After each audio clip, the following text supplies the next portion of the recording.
Happy New Year! I haven't checked in since the middle of Vlogmas. We had family come visit unexpectedly, so I just stopped recording, but we're back. We're back on track. Yeah, happy winter as well. Winter is my all-time favorite season, so typically this is the season I get the most reading, and I have 5 books I want to read this winter, so I figured I'd share my winter TBR with you guys. And I know I am a mood reader, so I don't know. These are just the books that I'm feeling right now, so my goal is to read these ASAP, and that way I can like kind of stick to it, because I don't have the best track record to sticking with my TBR. Last year I tried to do like monthly TBRs and those never worked. So this year I think I want to give myself a little bit more grace and like extend, like my TBR timeline, I guess. So instead of doing a monthly TBR, I'll do a seasonal TBR. The month of December, I read a lot. I'll probably do a separate video on that, but it was a good, really, really good reading month for me. So I kind of just want to continue that into January. So let's dive right in. The first book that I have on my list is Brave New World by Aldous Huxley. This is a dystopian science fiction written in 1932. In this book, we see a darkly satiric vision of a utopian future where humans are genetically bred and medically sedated so that they could be passive and serve a ruling order. I have to admit that I have started this book. I'm about 36 pages in, so that's 3 chapters in. It's already wild. This does have trigger warnings. If that is something that matters to you, please look into them before you start this book. It is something I did not look up. I typically don't look up trigger warnings. So I was very, very shocked in the second chapter. I have read social commentary on this, and there are people that say it still holds up till this day. I can see kind of where it's going, but it's a little out there. So yeah, I'll probably have more thoughts and feelings about this because I will. But yeah, I already started this. I will continue to read through this unless it gets very, very like, I mean, it's already bad in a way, but yeah, we'll see. We'll see what ends up being of this book. And the next book on my list is Perfection by Vincenzo Latronico. This is a translated contemporary fiction book written in 2025. In this novella, we follow a millennial expat couple who moved to Berlin. They are a young digital freelance creative couple living their picture-perfect life. But what happens when dissatisfaction sets in? Can they escape their contemporary existence that they have set up for themselves? We'll find out. I have to admit, I am really looking forward to reading this book, and I can't wait to jump into this because I feel like in real time, again, this is January, the first week of January, 2026, but we have already seen so many influencers quit social media because I feel like there is a lot to study in that, like our social norms and all that, and how like they set this lifestyle for themselves and they have to maintain it. But then what happens when socially we change of like how we consume things, or, those kinds of things, like how we consume things, how we see things, and just everything else that's going on in the world, right? So what happens when we start, our veil has been lifted, I think, right now as a society. And I hope that that's the kind of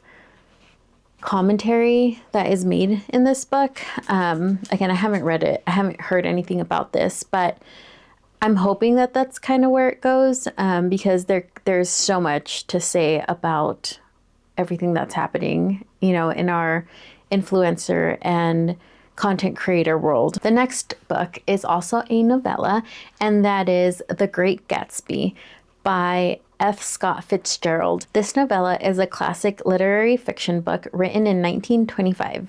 This story takes place during the Jazz Age of America. We follow a young man who moves into this glamorous, sophisticated, wealthy world filled with extravagant parties and social ambition. This story explores themes of identity, wealth, love, and the pursuit of dreams, all while quietly questioning if the American dream truly delivers what it promises.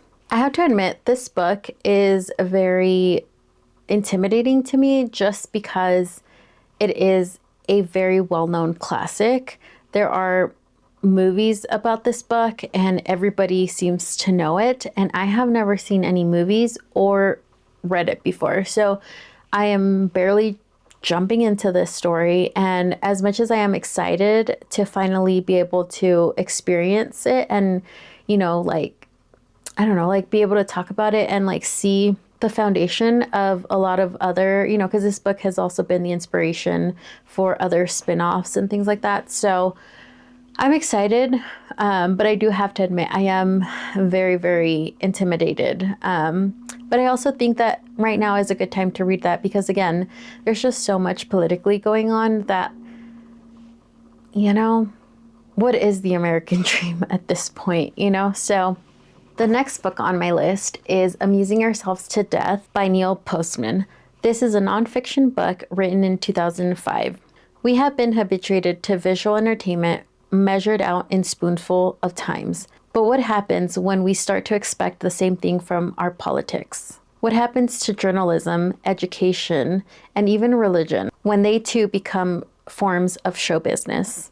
This book promises to be a compelling take on our addiction to entertainment. This book was written 20 years ago, but honestly, it feels like we're still living in that time. And I feel like it's gotten even more exposed, like the show business, that politics, religion, and all of that. Most of the time it is.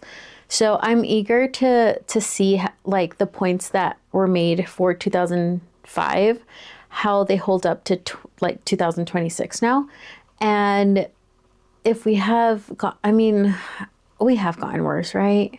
Will this book turn out to be prophetic? You know, like if it talks about the future and stuff, because now the access that we have to information, like the speed at which we can access things online is scary. And it's having an effect on us to the point where we have to doom scroll and just rot to not process things anymore. I don't know. As you can tell, I have a theme going on apparently, and that's just the mood I'm in. I don't know what that says about me, but this is what we're doing this winter. And the last book that I have on my list is Breakfast at Tiffany's by Truman Capote. This classic literary fiction was written in 1958.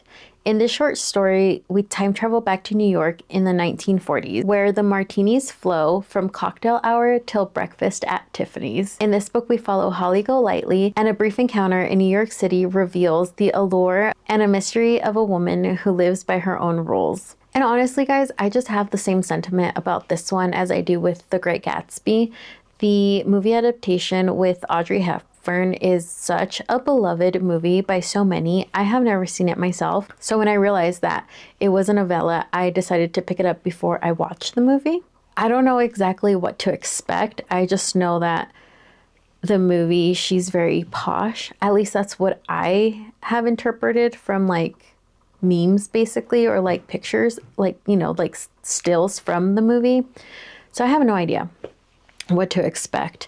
This actually holds 3 short stories, so not all of this is Breakfast at Tiffany's. I believe Breakfast at Tiffany's is less than 100 pages, but I could be wrong. Yeah, okay, so let's see. Breakfast at Tiffany's is 100 pages actually, even. So yeah, I'll probably read all 3 short stories in this book, but the main one is Breakfast at Tiffany's. So those are the 5 books that I want to read this winter. Am I in for a good time? We'll find out. I will for sure let you guys know in the comments. Please let me know if you've read any of these books and if you think I'm going to like them. But also, let me know what's in your winter TBR. I will be reading other books here and there, depending if I think I need a break from the theme that I apparently have going on. I will be reading something else just to break it up. So let me know what you guys are reading. That way I can see if that's something that I want to add to my future TBR. And before I log off, I really truly want to wish everybody the happiest of New Year's. I hope and pray that this year brings a lot of warmth into our lives, whether it's something we create within our homes or whether it's something that with the relationships we have around us, that we get to nurture them and that they just bring us comfort and warmth into our lives, because honestly, it's crazy out there. So yeah, I'll see you guys next time. Bye.